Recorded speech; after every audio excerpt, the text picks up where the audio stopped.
Hi folks, I thought it was high time that I got back on. I haven't made a video for a number of months now. Life got hectic, you know how it goes. I'm sure we're all in the similar boat.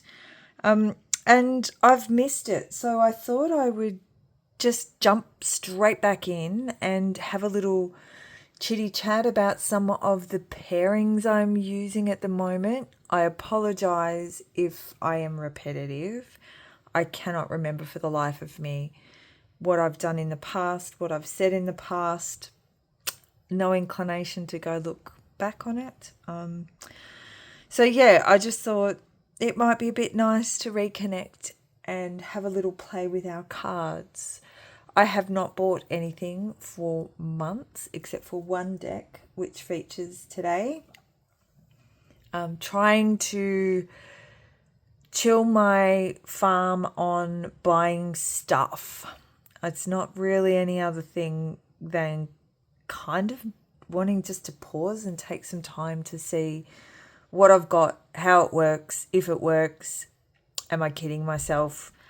Have I just been sucked into, like seeing other people's passion for things and going, oh, that looks really good. I must have it also.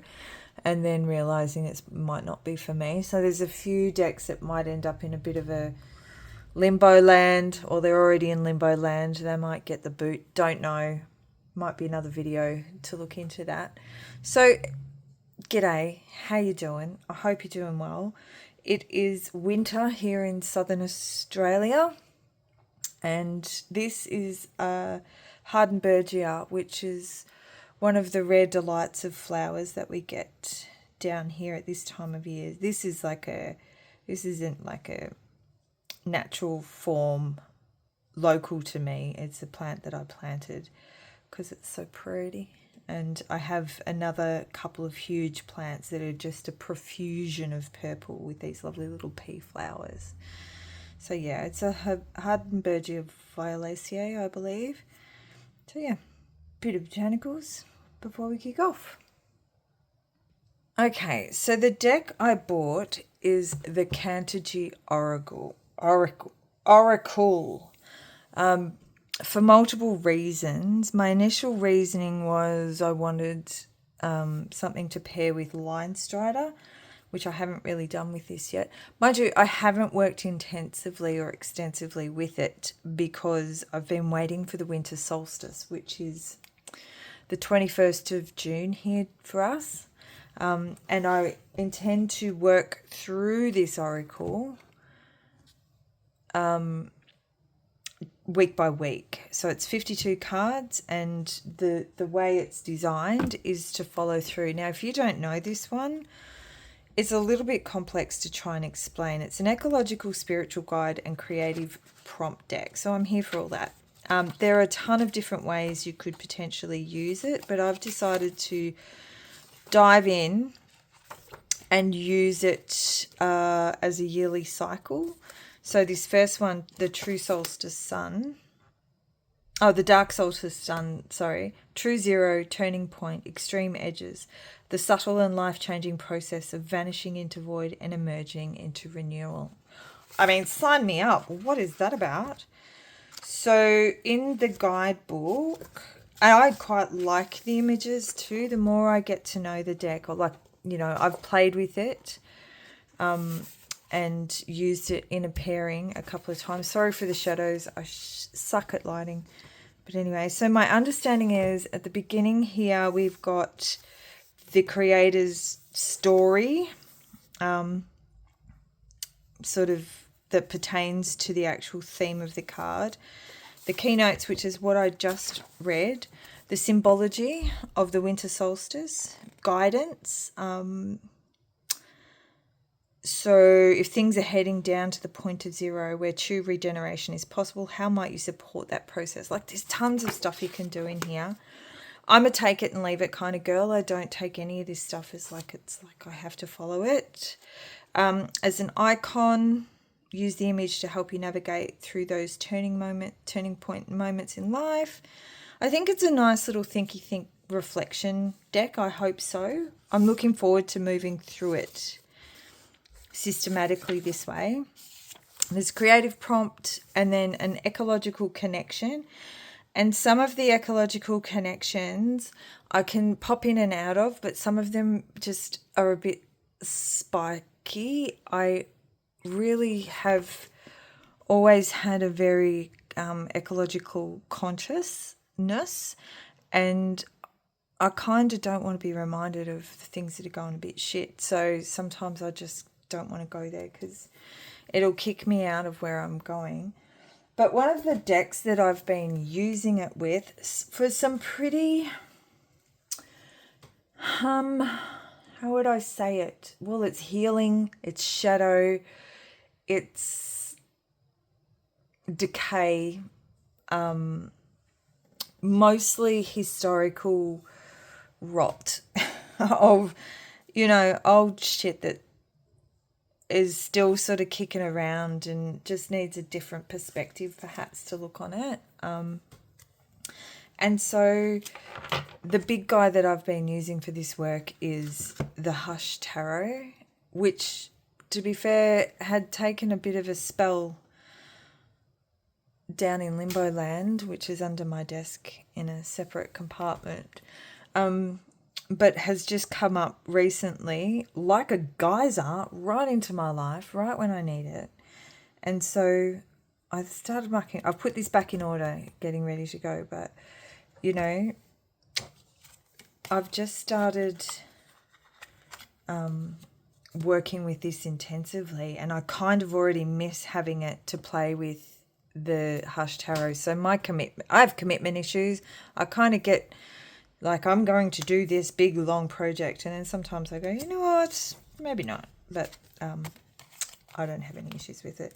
The only thing sometimes about this is this has got a lot of white sometimes, and it doesn't necessarily, occasionally there's flashes of white, but rarely in this. I forgive it because it can really work for me at the moment. So that's one.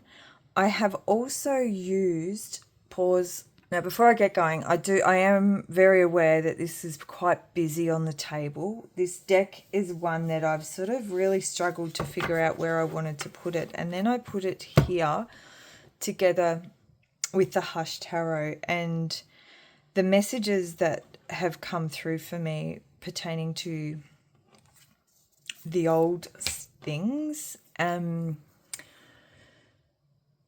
those experiences of childhood and adolescent and places that at my age look like almost in memory that they're a distant dream, and there's still confusion in there, just of the general navigation of life rather than, some of the ickier, harder, tougher stuff.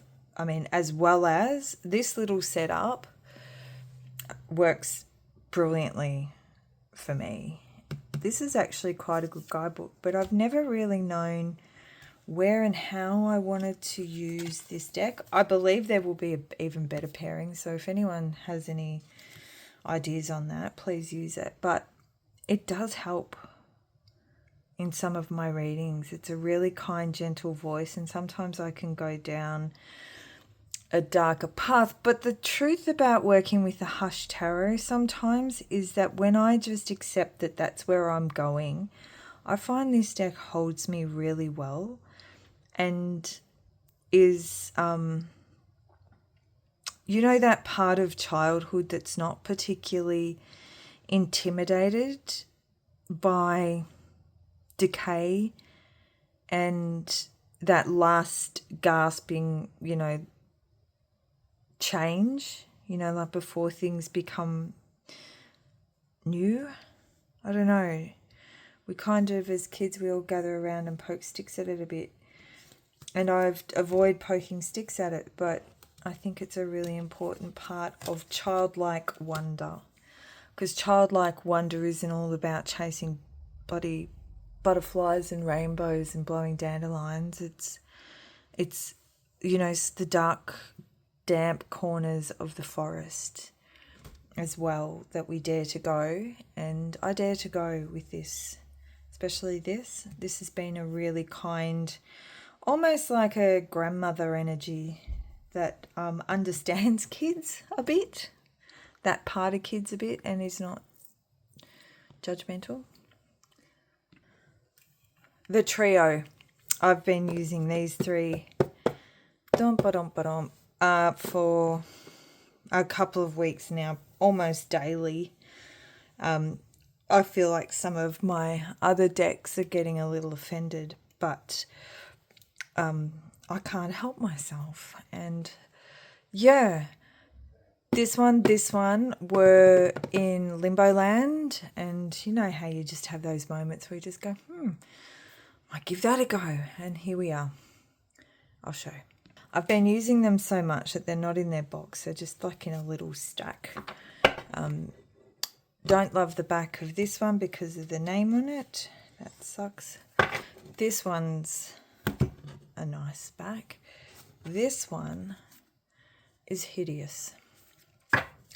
But we have Botanical Inspirations by Lynn Aragel. We have Alexander Ray's Old Style Tarot and Umberto Brunelleschi and Alice Mastromaleo for this one. Casanova Oracle. And so this is just a wonderful Rider-Waite Smith clone, this one. I find details within the cards that sometimes I wasn't really expecting. It slaps, as to quote the teenagers that I work with. It just nails it every single time, and I love it for that. It's just never, ever, ever cruel, never rude, but boy, does it nail it. And I've got a lot to thank it for, actually, in the last couple of weeks. It's kind of pulled me out of a funk. And so I use this. I've been doing a Celtic cross with this, and then I kind of check in on what the F is actually going on with this, which is the these boobs, Casanova Oracle, and it there's nudity. It's based on Casanova, I believe, but the messages in the guidebook are really potent. And it's a potent combination for me at the moment. It's really what I need. So for example, discernment here. What is the scroll in your hands about? Is a handwritten document or a forgery? Is it anonymous writing? Don't be blinded by appearances. Judiciously assess the veracity of what you observe and be cautious. Adopt a critical spirit to analyze the current situation and search for the truth. Learn to read between the lines, between what is explicit and what is not. Scrutinize with a keen eye and sharpen your intuition. And even some of the ones that look a bit racy. So apparently YouTube doesn't like things. It's art, algorithms, it's art, calm down.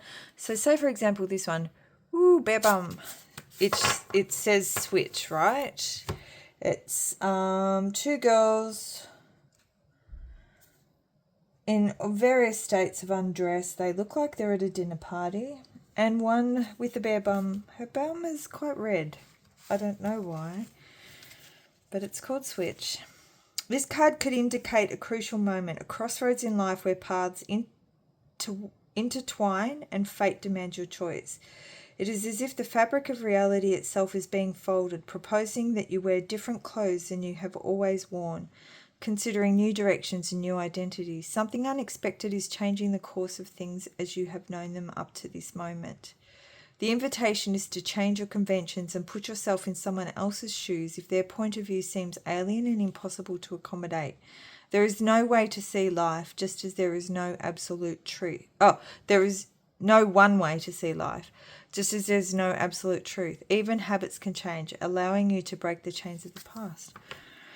I don't know. I don't know if that was a good indication of, you know, the kind of messages this deck gives, but I'm really pleased to own it. I really am pleased to have it in my collection. And then, of course, the beautiful Botanical Inspirations comes in with its kind reassurance of, you know, like for me, it's the old style tarot is a conversation around the concern. Casanova's coming in with a bit of advice about the situation, but the Botanical Inspirations is coming in to offer me reassurance and guidance as an individual. And I've been, like, usually I just use this and just use what is on the cards, but I have been using the book a lot more in this practice, and it's been bloody marvy. So that's that one. Okay, so my next combo is a potent little punchy number. I'm using the Tarot of the Vampires by Ian Daniels with my modded Nicoletta Ciccoli, which is now an oracle. It was a tarot, so I modded it. There's a video there. I don't even know. Did I even do one? Did I dream it? Oh my gosh. But I modified it, and I love the art so much with this deck that I put the keywords that I've chosen for myself on the back. I don't know if you can see them. So, for example, this card here, I can't even remember what it was as tarot, but for me, it's indoctrinate and transference. So yeah, this isn't for the light-hearted, this little combo, and it doesn't come out a lot, but probably a bit at the moment. This here is my, how do I put this? Scorpio in Lilith. So, yeah. So Lilith, Scorpio, I know different people use it for different things. Sometimes it can go into sort of shadow relationship crap, but mostly now it's really specifically Lilith, Scorpio, and to be even more specific, I worked through some of the different houses astrologically with it as well. And because of the nature of the perspective that I'm using, this absolutely steps up to the plate, joins in, and I don't even know how to really say it, but it nurtures it, even though some of these messages can get pretty strong. It's like they've got each other's back. So yeah, and aesthetically they're not excellent together, but I also don't hate them. So, you know, this is pretty, as I've mentioned in other videos, if you're new here, I'm on my Masters now of Counselling. I work as a secondary college counsellor, and I'm really passionate about narrative therapy, Carl Jung, exploring shadow and archetype and those kind of things. It's like a day out for me. So yeah, this is one that if you are in a safe place and you just want to start working and clearing, you could consider it maybe, but that's what I do. This is just really, hey, what I do, not really a recommendations video maybe. I don't know. I'm babbling now, am I not? I think they're probably some of the newest little combos that I have been working on that I haven't mentioned historically. Of course, these guys still get a go around, though they haven't for a couple of weeks, if I'm going to be completely honest. This is the Labanco Tarot with the Citadel Oracle. Makes me just want to use them while I'm playing. So, you know, so many different ways of doing it. The Sun, accepting help and guidance, Judgment card. Love it. Never fails me. Taking command, teamwork, Two of Swords, and the Star. And it's like one of those things where I start playing with the cards and I kind of feel like, oh, is that actually something I need to stop and journal? But anyway, I digress. Really lovely to have a little chinwag at you, maybe. Love to get back to making videos primarily around cards and tools and techniques around tarot as therapy, really. And yeah, please say g'day in the comments if you're even watching this, and I'll try and be better. I've blabbled along and for quite a while, but I'm out of practice, so let's see how we go. I will try more. I will be going away for a while, so I'm not sure how I'm going to go with this Cantergy system, because in a couple of weeks I'm taking off on a tropical escape. I'm flying into one country and out of another country, and I've booked the first 2 nights, and I'll be island hopping. So I might... I mean, let me know if you're interested in seeing what I get up to and my practice as I go. I'm still trying to work out which decks I'll take with me and stuff. So, yeah, I'm not sure what I'll do about this, because that's quite a big book. And I'm not a suitcase girly. I am a carry-on, backpack, travel light kind of person, so I'm not really sure what to do. If anyone's got a deck they can recommend for that situation, or a combo with an oracle and a tarot. I do have a couple of tarots in tins. All right, now I'm just thinking at you. Sorry. I hope you're well. Ciao.